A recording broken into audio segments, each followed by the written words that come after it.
Bonjour à tous. Comme exemple d'onde périodique progressive, nous allons nous intéresser aux ondes acoustiques. Nous verrons quels sont les différents spectres sonores, ainsi que la définition du niveau d'intensité sonore. Mais avant toute chose, définissons ce qu'est une onde acoustique. Donc une onde acoustique est une perturbation mécanique, onde de compression et de dilatation qui se propage dans un milieu matériel. L'être humain peut entendre des sons dont les fréquences s'étalent environ de 20 Hz à 20 kHz. Un infrason est une onde acoustique de fréquence inférieure à 20 Hz, alors qu'un ultrason est une onde acoustique de fréquence supérieure à 20 kHz. Maintenant, parlons de l'analyse temporelle. Et donc l'analyse temporelle, c'est une courbe qui donne la tension en fonction du temps, d'où son nom de analyse temporelle. Là, nous avons donc le spectre temporel émis par un diapason, et c'est la note de La3. Et donc, vous voyez que le son est sinusoïdal. C'est ce qu'on appelle un son pur. Par contre, ce même son émis par un violon reste périodique, mais n'est plus sinusoïdal. Et là, on parle de son complexe. Donc, nous allons passer maintenant à l'analyse spectrale. Donc, l'analyse spectrale d'un son permet d'obtenir le spectre en fréquence, c'est-à-dire c'est la représentation des amplitudes des signaux sinusoïdaux en fonction de la fréquence, contrairement à ce que nous avons vu à l'instant, qui est en fonction du temps. Donc, si on reprend notre note de tout à l'heure, c'est-à-dire le La3 émis par le diapason, on se rend compte qu'il n'y a qu'un seul pic de fréquence 440 Hz. C'est ce qu'on appelle la fréquence fondamentale F1. Par contre, un son complexe, donc de ce La3 joué par le violon, montre qu'en plus de cette fréquence fondamentale F1 à 440, se trouvent d'autres pics à différentes fréquences, que l'on appelle les harmoniques. Donc on retrouve bien la note du La3, c'est-à-dire la fréquence fondamentale F1 à 440 Hz, plus différentes fréquences F2, F3, F4, que l'on note les harmoniques. Et si vous regardez bien, ce sont des multiples du fondamental. En 1922, le mathématicien Joseph Fournier a montré que tout signal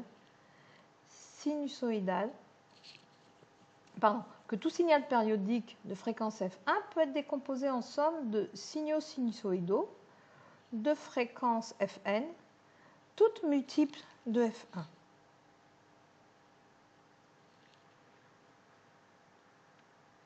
Maintenant, d'autres notions vont intervenir. Si on prend par exemple la note Mi4 de fréquence 660 Hz jouée à la guitare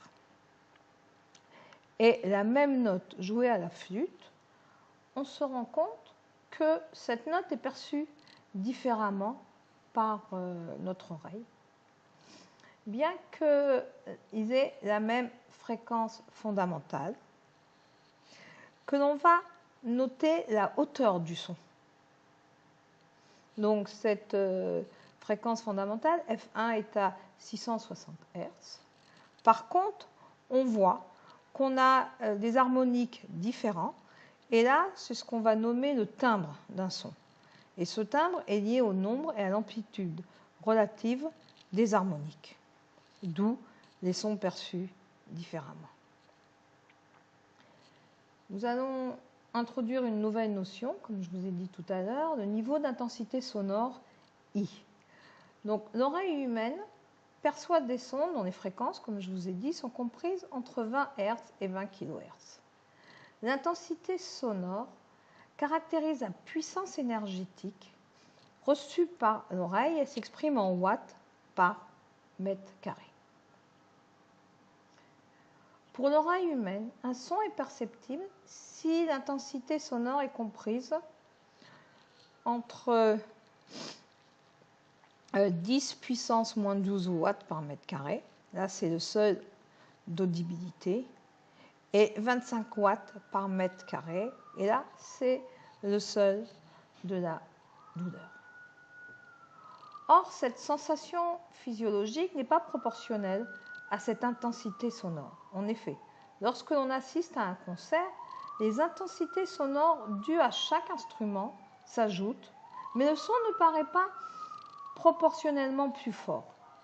C'est pour ça que l'on définit une autre notion qui est le niveau sonore L. Faites attention à bien différencier le niveau d'intensité sonore grand I et le niveau sonore L.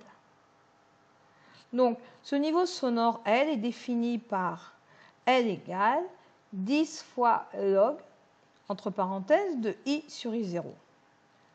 L s'exprime en décibels, petit d grand B. I, c'est ce qu'on a vu tout à l'heure, c'est le niveau d'intensité sonore, donc qui s'exprime en watts par mètre carré.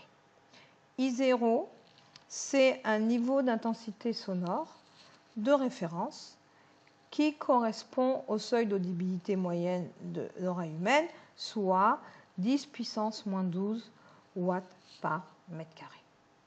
Donc je répète, faites la différence entre le niveau d'intensité sonore, qui est en watts par mètre carré, qui est une puissance énergétique, alors que L s'exprime en décibels. C'est quelque chose que vous connaissez mieux d'ailleurs.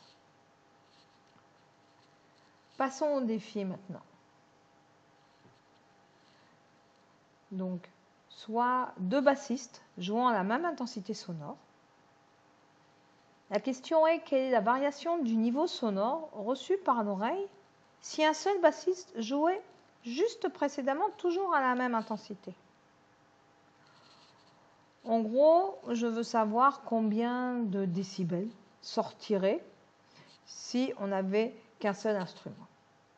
Donc, premièrement, on reprend la formule.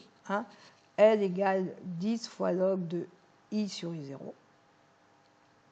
On voit que L1 correspond, puisque ce sont les mêmes instruments, aux deux niveaux sonores. Et L2, puisque c'est la même intensité, on peut dire donc L2, c'est ce qui correspond donc à ce nouvel instrument dont on veut connaître le niveau sonore, dont l'intensité est le double. Et là, avant de faire vraiment le calcul, il va falloir connaître les propriétés d'une nouvelle fonction mathématique que vous verrez en mathématiques ultérieurement, qui est la fonction logarithmique, et qui a pour caractéristique que log de A fois B est égal à log de A plus log de B. Donc vous voyez dans les deux que ici vous avez A fois B. Donc on va utiliser cette formule. On va mettre 10 en facteur et on a bien log de A plus log de B.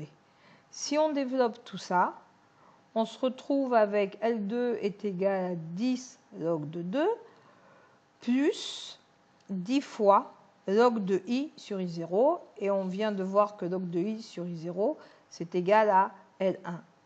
D'où delta L, qui est L2 moins L1, est égal à 10 fois log de 2. Et si vous faites le calcul, vous obtenez une variation du niveau sonore de 3 dB. C'est-à-dire qu'en fin de compte, vous aurez l'impression d'un son de 63 décibels et non pas de 120 décibels. De même que si on en avait 10 comme ça, on n'aurait pas l'impression d'avoir 600 décibels dans les oreilles, mais 70 décibels. Voilà, à bientôt.